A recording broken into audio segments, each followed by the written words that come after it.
To an increasing extent, luxury beliefs are replacing luxury goods. Luxury beliefs are ideas and opinions that confirm status on the upper class, while often inflicting costs on the lower classes, according to best-selling author Rob Henderson. A core feature of luxury beliefs is that the believer is comfortably insulated from the consequences of their beliefs.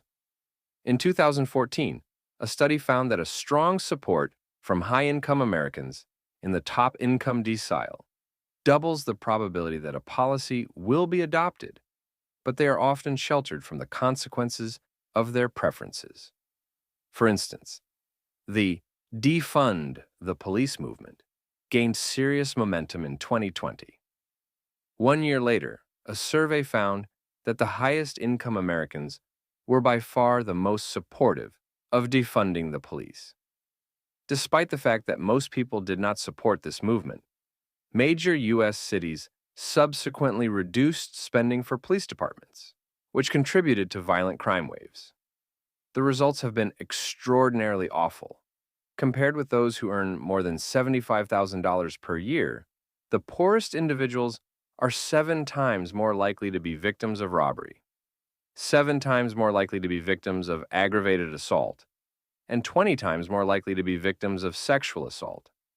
A similar representation of so-called pro-Palestine advocates exists.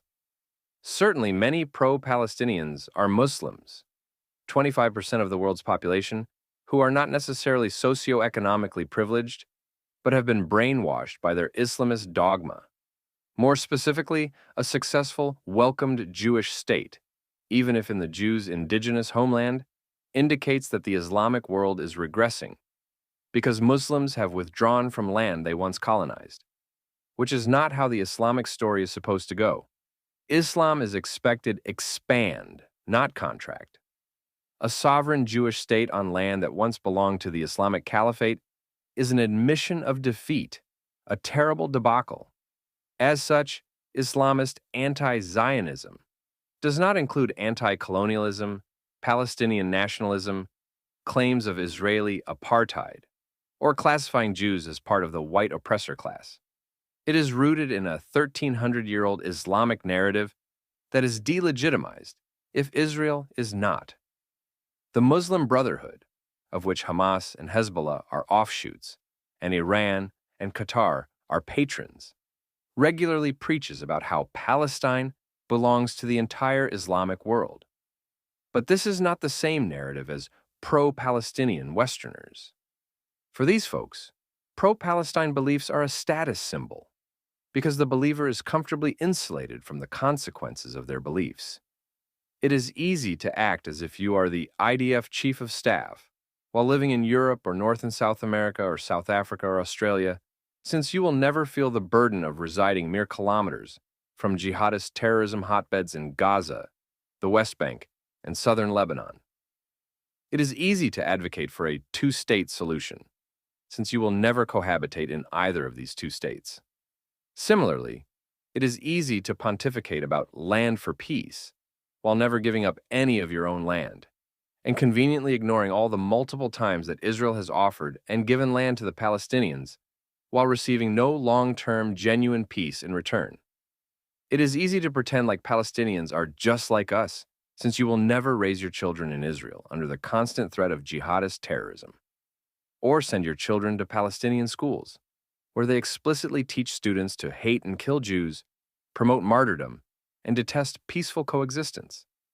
All in all, pro-Palestinians will never have to deal with the side effects of their so-called advocacy. Plus, it comes with an added bonus, cultural capital, that virtue signals to peers and greater society how much of a humanitarian and social justice warrior they are. For example, pro-Palestinian protesters on Western college campuses have something strange in common. Many of the most high-profile protests have occurred at so-called elite universities, where few students come from lower-income families. In the vast majority of cases, campuses that educate students, mostly from working-class backgrounds, have not had any protest activity. Why is it that pro-Palestinian demonstrators are so concentrated at more elite colleges, and rare at those with larger percentages of working-class students. One possible explanation is that the more selective and wealthier colleges attract and encourage students who are bored with their immense privilege and no longer aroused by luxury goods, so they venture to collect luxury beliefs. On the flip side, it is entirely unsurprising that lower and middle-class Westerners are less concerned about the Israeli-Palestinian conflict and greater Middle East. While they may have a surface-level opinion on these subjects, they are largely focused on other concerns like jobs, taking care of family members, and domestic issues such as healthcare, education, crime, infrastructure, and the economy. People who have with multiple responsibilities, like working a job while studying at college, are unlikely to devote their limited free time to protesting about an issue that they do not perceive as high priority. Indeed, as renowned French sociologist Pierre Bourdieu wrote, quote, "The best measure of cultural capital is undoubtedly the amount of time devoted to acquiring it. And it is not just students participating in this circus. Professors at these universities are also a profound part of the mix. As New York University professor Scott Galloway put it, quote, "The strongest brand in the world is not Apple or Mercedes-Benz or Coca-Cola. The strongest brands are MIT, Oxford, and Stanford. Academics and administrators at the top universities have decided over the last 30 years that we're no longer public servants. We are luxury goods." Galloway added, quote, "The ultimate vehicle for a luxury item is to massively and almost artificially constrain supply. Academics get a lot of ego gratification every time our deans stand up in front of the faculty and say, 'This year, we didn't reject 85% of applicants. We rejected 87%.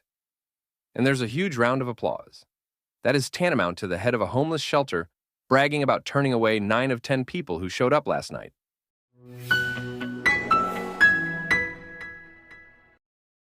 Many Westerners claim they care so much about the Israeli-Palestinian conflict because some of their hard-earned taxpayer money is funneled to Israel, as they give the Jewish state disproportionate attention, fury, and criticism, while conveniently ignoring the other thousands of line items in their country's national budget. There is a term for this. It is called selective outrage. Let's break this down. Countries allocate a fraction of their budget to foreign aid, and a portion of that goes to Israel, one of the West's most loyal allies in a strategically crucial region. Most countries' foreign aid budget is a tiny sliver of the overall national budget, and the aid to Israel is even smaller.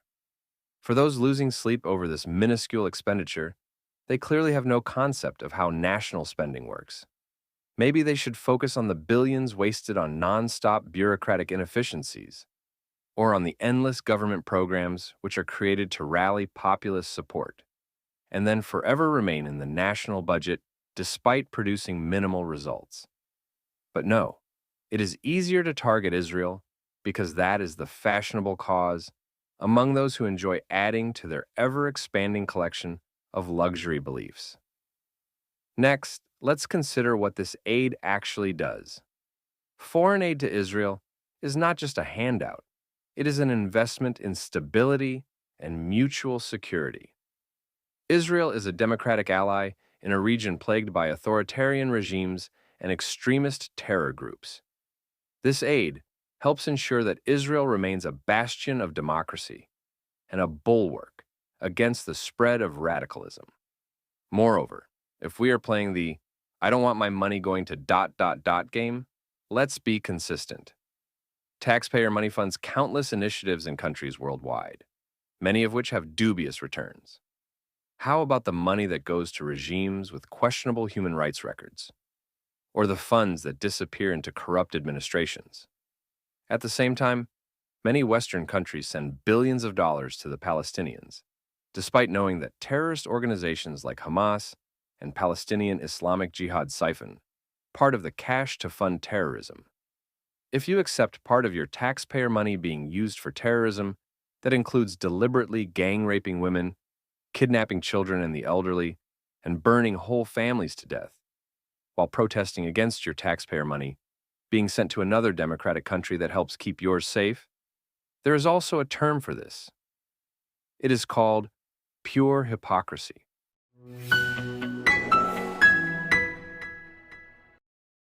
There is a reason why 80 to 90% of Israeli Jews are politically in the center and to the right, because we are the dog in the fight, or what Theodore Roosevelt, former president of the United States, termed the man in the arena. At a timeless speech in 1910, Roosevelt said, quote, "It is not the critic who counts, not the man who points out how the strong man stumbles or where the doer of deeds could have done them better.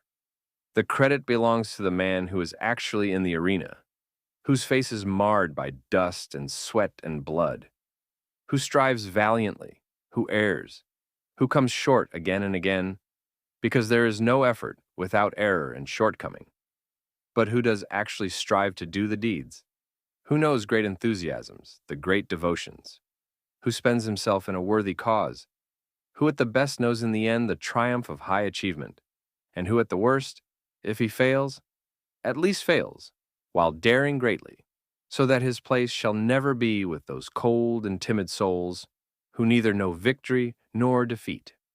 Yet the world wants to tell Israelis how to think, act, and defend themselves, for reasons that are unbeknownst to me. A healthy majority of Israelis are smart, peaceful, tolerant, and considerate. We are not inherently against a Palestinian state, but we would prefer to see significant reforms within Palestinian society and government, as well as a serious sample size of time to demonstrate that the Palestinians are willing and able to police themselves and live in peaceful coexistence before agreeing to yet another land for peace deal that historically does not yield peace. For the time being, a Palestinian state would simply be a United Nations sanctioned cesspool of terrorism that bolsters the Islamic Republic of Iran's master plan to achieve regional hegemony in the Middle East. Many of us Israeli Jews have leftist views on social issues like minority rights, healthcare, gender equality, poverty, affordable housing, and disability rights. The difference is that we Israeli Jews prioritize national security above many of these issues because genocidal Arabs have continued to wage wars against the Jewish state since its inception in 1948. Frankly, we are more concerned about staying alive than we are with collecting luxury beliefs so we can brag about how much of a humanitarian and social justice warrior we are. Plus, there were plenty of these peace at all costs. Israelis living on the border with Gaza prior to October 7th. Palestinian terrorists murdered many of them on that fateful Saturday, confirming what most Israelis have long believed. There has never been and still does not exist a true partner for peaceful coexistence among Palestinian leadership. In the same breath, there is a time and place to genuinely advocate for peace. The Israelis have demonstrated a willingness to directly negotiate with the Palestinians multiple times over several decades. But this time and place is not during an existential war on 6 fronts, orchestrated by the Islamic Republic of Iran, whose regime has explicitly celebrated the complete destruction of Israel as a key pillar of its geopolitical agenda since 1979. For those who actually understand the reality of the present-day Middle East, there are 2 countries working to destabilize the region, and one of them is not Israel. I will give you a hint. They rhyme with Shiran and Shatar.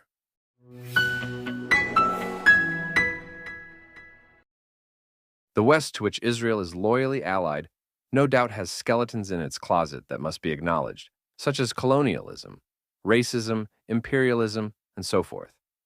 To the extent that reparations make sense, commensurate with history and other relevant precedents, I have no problem with them. We must also reckon with the U.S.-led West's desire for continued world domination. Obviously, many of us in the West support the Western world despite its imperfections.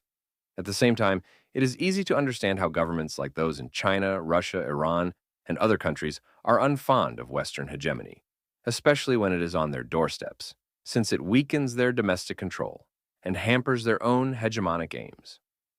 But we must also reckon with the self-declared enemies of the West, the enemies who, if they were in control of our societies, would promptly eliminate freedom of speech, freedom of religion, the right to peacefully protest, freedom of the press, universal access to education, and so forth. The death of luxury beliefs would immediately follow.